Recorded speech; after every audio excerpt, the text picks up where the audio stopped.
salaamaaleykum mbokk yeeg xarit yi maa ngi leen di nuyuwaat ci seeni tur ak seeni sant tey ñu am mbégte di dalal Badou Ndao kenn dootu ko présenté nekk médiateur social xalaatam am solo lool ci doxalinu réew mi ak tolluwaayu réew mi tey dañ koy dalal fii ci ITV ak iRadio waxtaane itam toujours ci actualité politique bi ginnaaw bi président Macky Sall jëlee ab dogal ne du doon candidat élection présidentielle bu 2024 seetlu ngeen ko depuis altini loolu la ñuy waxtaane ak les différents acteurs les acteurs politiques les acteurs économiques tey nag Badou Ndao moom la ñuy dalal Badou maa ngi lay nuyu di la dalal fii ci ITV ak iRadio.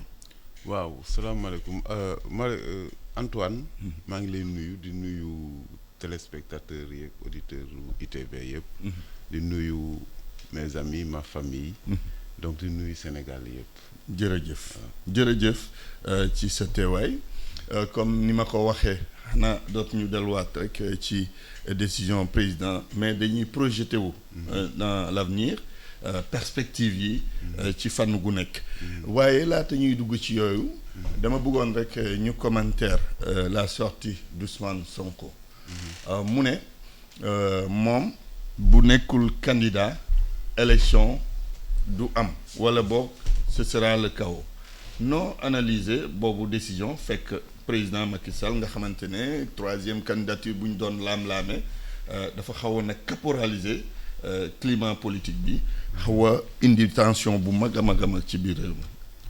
waaw voilà Antoine moi je crois que nag il est temps que les acteurs de l'espace que je n'appelle que bu ma dootuma ko wooye sax man espace politique mais espace public bi et politicien parce que ñoom aussi dañoo yor seen àdduna ba pare bëgg a ñëw yàq suñu bos waaw donc tant que ñu ngi nekk dans le jeu politicien que Macky Sall président de la République et quelque part chef d'un parti nekk dans le jeu politicien rek laa koy wooyee man donc c'était normal que kenn ku nekk mën di wax ak moom en tant que politicien mais léegi nag puisque jóge na ci posture boobu dem beneen posture il faudrait que ñi mu ko seqal aussi jóge ci seen posture yooyu dem fekki ko ci posture bi nga xam ne moom moo fi des parce que posture bi fi des moom mooy que quand même politiciens yi moomuñu dëkk bi moomuñu ñoom duñu ay opérateurs économiques duñu ay nit ñoo xam ni ils sont centrés sur le développement yoruñu réew mi ci fànn bi nga xam ni moom moo yore dëkk parce que dëkk li ko yore c'est son économie te soxla nañ suñu économie gën a jëm kanam dañ ko soxla gis nañ li xew actuellement le forum là bi ñu organisé à Dakar il faut rassurer les partenaires mais Antoine man mi un petit homme d'affaires qui ne compte qui ne compte pas comme on dit comme les grands wala dara fi ma toog sax dañ ma fay fekk di ma yàqal maa ngi am ay partenaires américains yu fi doon ñëw ci avant événement yooyu xam nga bi seen ambassade joxe kii yooyu ñu daw ñi dem ñu nañ génn Sénégal ñi dem ay Gambie ñi dem ay Mauritanie ak affaire yooyu bañ fa jógee même bu ñu dellusee seen xel dalul du dal il faut que politiciens yi aussi may seen bopp jàmm may ñu jàmm parce que tamit puisque mais quelque part est-ce que ñun accepté wu ñu ce dictat de politique parce que nag bu fekkeen politiciens yi dañoo jóg woote manifestation askan wi topp leen itam c'est un problème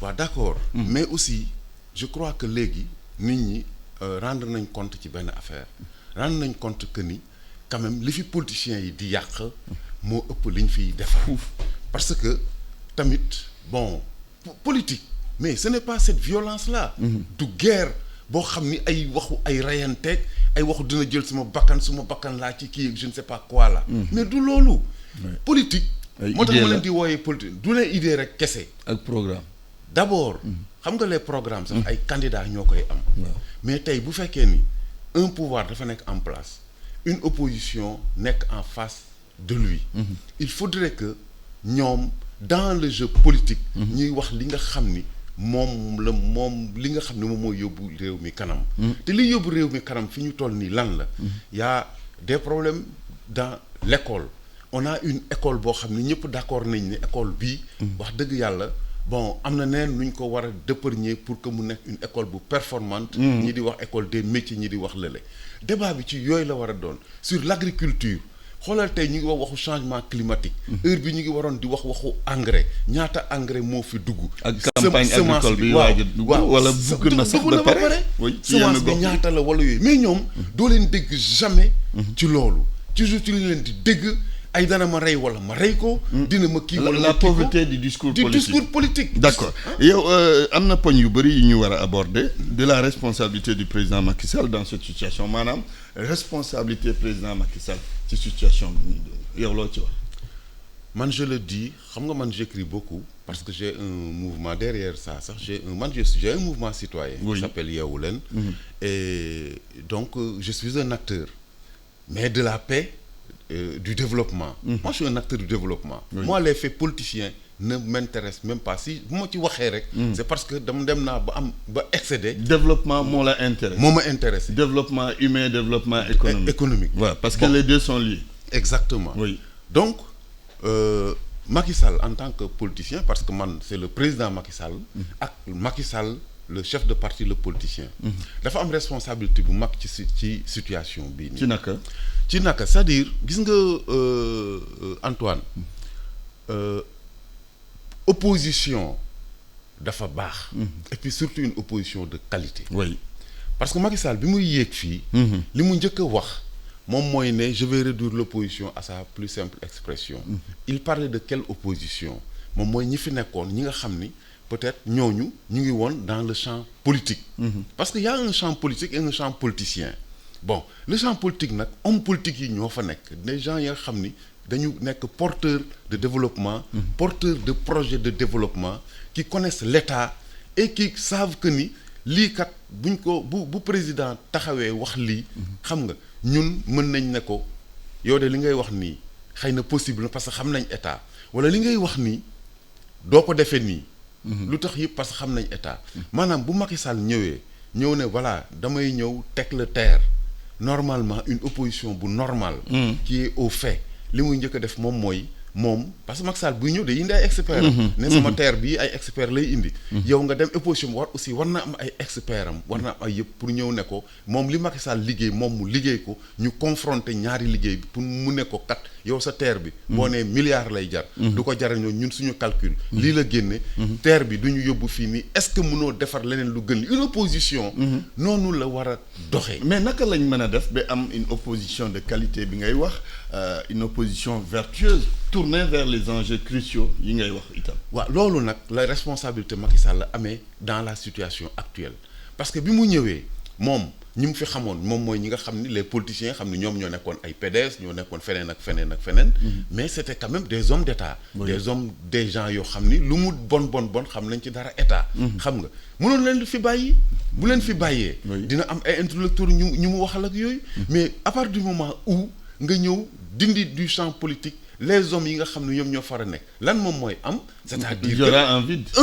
et le vide là il faut ñu combler ko day combler tout de suite kon da nga jàpp ne looloo indi lii. moo indi situation bii nii. parce que bu fekkoon ne bi mu ñëwee. dafa ñëw moom Macky Sall ñëw rek jubal ci liggéey parce que mën na liggéeykat la il l'a prouvé. bu ñëwoon rek jubal ci liggéey au lieu mu nekk fi di régler ay comptes di régler ay kii fële. mais reddition des comptes aussi dafa bokk. non waxuma sax man reddition. waxuma sax sur ce plan là. mais il a réglé des comptes politiciens. kooku moom si waxam sax mënu koo weddi boo ko tegoon fii. xam nga il a perdu du temps ci régler des comptes politiciens. d'ailleurs pendant un temps bu yàgg. maintenant qu'est-ce qui se passe c'est-à-dire que ni. xam nga boo ñëwee fekk tool nga dindi les plantes la mauvaise herbe va pousser. c'est clair. Voilà et la mauvaise herbe a poussé tout le monde s'est senti opposant ñi nekk à l'étranger di saaga ñii di indi fii di wax lii. grand place yi même sabar bu tas c'est tout. ku nekk di wax parce que moom moo tas opposition bi. moo tax man depuis le début bi mu ñëwee ma xool ay velléités boobu temps kenn waxu ko def c'était en 2014. laa ko bind lettre ne ko de la nécessité d'une opposition. ne ko nag. normalement sax dëkk boo ñëwee sax fekk ko fa opposition boo xam dafa nekk à la hauteur. war nga ko mën a créer. oui war nga ko mën a créer parce que contre-pouvoir dafa am solo. xam nga Abdou Diouf la di ci benn entretien bu mu doon def à RFI ba moo ko le journaliste là mu ne ko à un moment donné bi ma nekkee président dañ daan toog ba problème am FMI ne ma yokkal ceeb bi wala kii bul dootoo subventionné ceeb bi wala dootoo subventionné sucre bi là damay woo Ablaye Wade. ñu toog ñu waxtaan. waaw bu ñu waxtaanee loolu daan na am y avait des plages de convergence amoon na itam ay médiateurs ci suuf. diggante Ablaye Wade ak Abdou Diouf il dit que moo woo ko. ne ko saa waay man de gis nga conditions yi nii la demee. Wade ne ko waa lii de moom dëgg la mais nag parce que Wade économiste xam na ni mu demee. Wade ne ko waa d'accord bon léegi boo yokkee tamit bon du ma ci wax. xam nga mais tamit du ma génn di ko justifier mu ne ko déedéet man kenn dama bëgg rek pour. nga woote jàmm nga xam ne lii moo tax may yokk mais c'est ça une opposition Antoine boo demee Angleterre qui est la mère des démocraties opposition ba fa nekk xam nga lu muy def dafay ñëw former un gouvernement bu ñuy wax gouvernement fantôme shadow cabinet xam nga pour lan pour entraîner wu buy jël pouvoir bi c'est-à-dire que bu problème amee gouvernement bi di jànkonteeg moom ñoom dañuy jël problème boobu di ci ko wutal solution comme s'ils étaient au pouvoir war nañ mën yegg foofu mais loolu fa lañ war a yegg d'autant que dañuy ndamoo suñu démocratie. on a une mauvaise démocratie. ni président Macky Sall bu mu ne du ma doon candidat le monde entier a salué hein. Mais même ñun au Sénégal tout le monde a salué sauf peut-être quelques exceptions près comme les opposants radicaux. non c'est-à-dire ils se sont radicalisés pourquoi moo tax ma lay wax une opposition de qualité dafa baax moo tax une opposition vertueuse te loolu gis nga ñun dëkk yi comme bu mel ni Sénégal on n'a pas les moyens de cette politique bi am au Sénégal fii amuñu moyen boobu amuñu moyen wu ñi nekk au pouvoir lu ñu def ñi nekk dans l'opposition ne baaxul toj ko wala lii amuñu moyen boobu ñun moyen bu ñu am li nga xam ne moom la ñuy wut ci politiciens yi te ñoom gisuñu ko ci ñoom moom mooy que Sénégal même bu fekkee ni kii li ngeen di wax d'accord la yéen ñëpp ay politiciens nga parce que ñoom c'est une classe xam nga ñoo xam ni ñëpp xam nañ leen tey ñu xeex ci suba gi midi ñu àndaat ngoon ñu sànniwante te xeer te dañuy ànd yoo xam ni kenn xamul lu koy indi kenn xamul lu seet ay intérêt bopp la yooyu il faut que cela s'arrête il faudrait que le débat maintenant déplacé wu et je crois que c'est important justement yaa ngi waxu débat daan nga ma wax que presse bi itam am nañ ci responsabilité parfaitement ñu mën a def débat public bu utile renouvellement kii classe politique bi ci biir débat bi ku ñëw rek nga talal ko micro itam c'est un problème mu wax lu ko neex gis nga nag situation bi aussi xëy na ñu politiciens yi ñoo ko indi mais presse bi daf ci jouer un rôle boo xam ni. oui parce que un rôle amplificateur am nañ. exactement il faut aussi qu'on fasse de l'autocritique. c'est pas se planter un couteau double. non du tout du tout. parce que bu ñu définir rek kan ku nekk rek lan moo ci sa responsabilité. tey les gens vont te dire ne non y a les réseaux sociaux kenn presse bële sax kenn kiyatu ko mais presse bële quand même mooy jur lépp. c'est-à-dire que tey xam nga y a de nouveaux acteurs.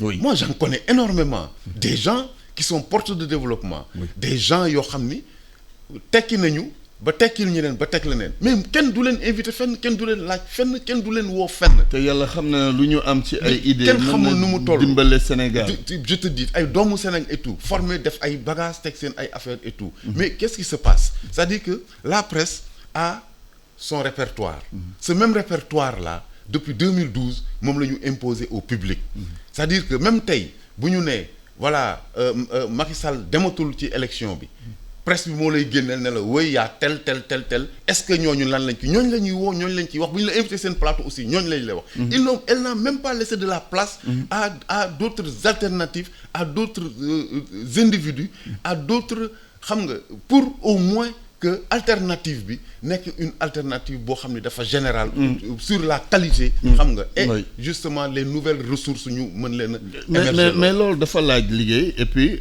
bu amee paresse derrière du mun a sotti kooku mooy benn paresse côté ñun journaliste laay wax de la deuxième chose itam mën nañ ko wax parfois da ngay cibler ay personnes ressources mais ñu bëri bëggatuñu wax ci espace public wala dañoo ragal a wax ci espace public loolu itam c'est un cas comment contourner tout cela comme ça ñi am xalaat ñi mën a dimbale Sénégal nangu ñëw wax ak médias yi wax ci médias yi bu dimbale Sénégal mais Antoine loolu nag dafa am aussi beneen affaire bu ci am muy la ban c'est-à-dire que aussi il faudrait que. xam nga man tey. parce que boo waxee ñu ne la bu ma waxee dañ may saaga. non man sax ñooñu waxuma ci. waxoon ci ñooñu ci ñooñu. parce que ragal ki nga xam ne moom dafa ragal dafa gëmul. li muy def wala gëmul boppam.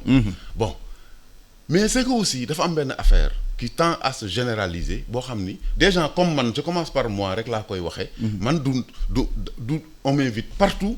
je ne vais pas partout. oui. pour de simples raisons. journaliste bi nga xam daf may invité il faut ma xam kan la. ndax moom il est capable li nga xam ni man comme par exemple li may porter ndax moom xam na ko d'abord parce que bëgguma ñëw ci plateau télévision ñëw nekk porteur d'idées porteur de projet yu clair bëgg a wax ci loolu ma ñëw nga may wax affaire bu xewoon fële ginnaaw raay entre waa APR ak waa benn bokk yaakaar ak xaw ma kan non. parce que cela veut dire que tu veux.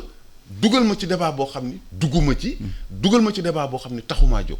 alors de telle manière que y a beaucoup de formats d'émissions yu fi am yoo xam ni qui ne donnent et ce sont les émissions les plus qui ne donnent la parole qu'à la politique politicienne. Malheureusement c'est des émissions qui sont les mieux suivies comme les émissions qui brisent les familles ak yooyu ainsi de suite yooyu aussi la ñuy gën a suivre loolu moom dëgg la mais yooyu yëpp tamit dafa am na solution. c'est-à-dire que ni que chacun dans le domaine bi nga nekk aujourd'hui la presse doit se lever xam nga organiser benn je ne sais pas colloque ou forum ou je ne sais pas quoi loolu sax je pense Synpics voilà Synpics ñu ngi liggéey ci wax dëgg si yàlla am nañu initiative bu rafet ci wàllu googu ubbi ko nag ñoo xamante ne sax bokkuñu ci presse bi comme ñoom professeur Mbaye Thiam ñu indi seen xalaat naka la ñuy dimbalee secteur de la presse ak de grands professionnels itam de la presse mais mooy li ngay wax dafa am solo. voilà c'est-à-dire il faut presse bi aussi xam sa responsabilité. ci biir affaire bi. ba pare nag parce que xam nga lan la Antoine. on va benn kii boo benn phase boo xam ni buñ ko raté rek. les Sénégalais vont perdre le Sénégal. je le dis depuis des années. moom mooy l'après Macky Sall bii. parce que l'après Macky Sall bii. il faudrait que Macky Sall quand même ce n'est pas le cuune qu'on nous présente là wax dëgg yàlla bu fekkee dañuy en tant que président de la République laay wax. waxuma en tant que politicien. ak yooyu mais en tant que président de la République. il faudrait que Sénégalais yi taxaw ñu def le bilan de Macky Sall parce que personne n'en a jamais parlé mais c'est quelqu'un. bilan économique. son bilan en tant que chef d'État. oui à tous les points de vue. ñu xool ko. qu'est-ce qu'il a apporté lan la def ak lan la deful. lan la def loo xam ne bi mu ko defee baaxul. lan la waroon a def te defu ko. il faut que ce débat tourne autour de loolu xam nga débat boobu lu tax mu war a am. parce que bu fi Macky Sall di jóge il faudrait que ki fiy ñëw soit mën li mu mën. wala mu mën li ko ëpp. te loolu nag du ci ay waxu ay guerre baak ay affaires yooyu non c'est-à-dire que ni il faudrait que tey le débat ñu yóbbu ko maintenant sur. le débat politique. le débat politique c'est le débat sur le développement. moom mooy li ñu doon wax sànq bi ñuy door moom mooy le débat sur l'école le débat sur la citoyenneté l'indiscipline ak affaire yooyu comment y pallier le débat sur l'infrastructure sénégalais ban type de sénégalais la ñu war a taxaw waxtaane ko créé waat ko ñaari poñ yooyu un nouveau type de sénégalais. waaw et puis la réforme du poste de président muy ñaari poñ yi nga exactement waaw surtout nag waxtaane nag le poste de président de la République du Sénégal. dañ ko war a réformer non en profondeur. c'est-à-dire que il faut que les gens. lan lañ ci war a soppi. le premier xam nga moom mooy lan. moom mooy sur le mandat. c'est-à-dire que ni le mandat de 5 ans dans un pays sous-développé wax dëgg yàlla dañ doon toppandoo loo xam ni dañ ci xamul dara bi ñu koy wax ñoom ñoo ko wax seen ay wax parce que dañuy xool lenn fële. un pays sous-développé. waroo un président mun a fa am un mandat parce que yow sa dara de 5 ans parce que sa dara parewul. mais il faudrait ñun am de mon point de vue aller à un mandat unique. même si c'est un mandat unique de combien? 8 ans 10 ans 100 ans sax mais na nekk un mandat unique boo xam ni le président bii ñëw. dootul am benn calcul politicien. nga xam ne bu pare na day ñëw rek commencer liggéey. 10 ans génération de Badou. non je veux dire non. c'est une façon de parler je comprends. waaw je ne fixe pas la date. loo xam ne mais c'est que le mandat unique. dafay régler problème yu bare. maanaam président bi fiy ñëw mais attends tey jii je parle pas même pas de Macky Sall. je parle de Macron.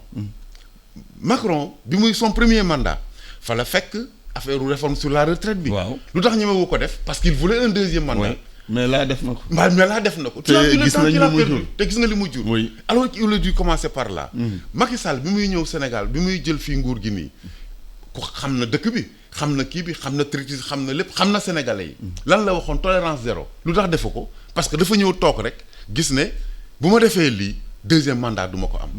donc man même ci mon mouvement dafa bokk sax sur le plan africain. sur c'est-à-dire la proposition du mandat unique. En Afrique partout. D'accord. Même au niveau de l'Union africaine. loolu mooy bu njëkk bi. deuxième bi. li nga xam ni c'est impératif que ñu def ko. parce que loolu moom mooy loolu bu ñu ko defee. mooy yëkkatiwaat Sénégal teg ko parce que Sénégal fi ñu toll nii xam nga nii la def. waaw bu ñu tey jii deuxième mesure bi ma lay wax. foofu sax la ñu waroon a commencer. mooy sur le pouvoir de nomination du président de la République. lan lañ ci war a soppi. li ñu ci war a soppi moom mooy xam nga la dañuy wax ne le président nomme aux emplois civils et militaires point. oui mais dañ ci war a dolli selon les critères suivants. dañuy war a définir ay critères. critères ki nga xam ñi ñuy nommer. waaw il faut ñu remplir critères. concourir nag. concourir parce que c'est ça la démocratie Antoine. la démocratie ba bëggee nekk directeur général d'une société. fii ngay da ngay déposer sa CV et puis ñu xool. ñu kii exactement. xam nga xam dañuy am na sax africain. mais bien sûr même Côte d'Ivoire. xam nga donc loolu sax mooy démocratie. la démocratie ce n'est pas une affaire de on autorise la manifestation on manifeste ak yooyu non la démocratie c'est l'accès à chance égale ñëpp ñu ne Sénégalais bu juddu rek xalaat ni war naa mën a nekk président. pour nekk président lu may def ñu ne lii ak fii ak fii ak fii ngay jaar pour nekk ko. donc boo jaaree ba foofu war nga mën a présenter pour nekk président.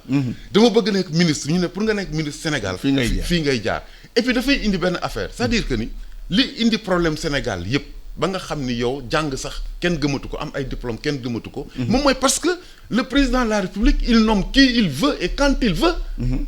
c'est-à-dire que man tey jii. bu ma nekkee pakatulaas bi dàq gën a nekk pakatulaas même si j'ai de faux diplômes. ma ñëw ànd ak président ñu bokk parti wala doomu nijaayam la wala je ne sais quoi. yow Antoine nga dem man lay nommé. amul bu ko neexee. du xool ni Antoine mii moo ëpp bagage Badou Ndaw du xool ni non Antoine sama militant la bi ñu may sànni xeer Diourbel ñoo àndoon. nommé Antoine. donc loolu tax moo fi indi politiciens yu bari yi ngay gis nii. politiciens yi lambar yi ci dëkk bi fees fi dell. kenn xamul luñ fi liggéey di wax kese. xamul lu ko indi. le pouvoir de nomination du président la. d'accord léegi am na beneen poñ bi foofu la ñuy daanale d'ailleurs parce qu'il nous reste 2 minutes mooy le nouveau type de Sénégalais. mais Badou chantier bu rëy la de boo xoolee comportement yi. le fléau est très profond. loolu il faut mu jël temps. en 2015. oui ñun yeewu leen. dañu bind président de la République ñu ne la première tabax ay taleeg yooyu yëpp baax na defar fii industrie mais la première infrastructure c'est le Sénégalais. Oui. parce que yi ngay defar nii yëpp boo ko defaree te defaroo Sénégalais bi. du am njëriñ. maintenant on lui a proposé le service militaire ou civique obligatoire. defar ko. bokk na ci recommandation assises yi xaw ma nag naka lañ ko formuler mais bokk na ci. xoolal dañ ko jël du début. à la fin nañ koy defee te gis nga bi ñu paree nañ koy defee ça a coûté. dialogue politique laa bëggoon a wax. man ak assise nationale nga baal ma j'ai compris. donc yooyu li ñu ko wax dañ ko tegal du début à la fin ba nga xam ni ça a coûté 55 milliards.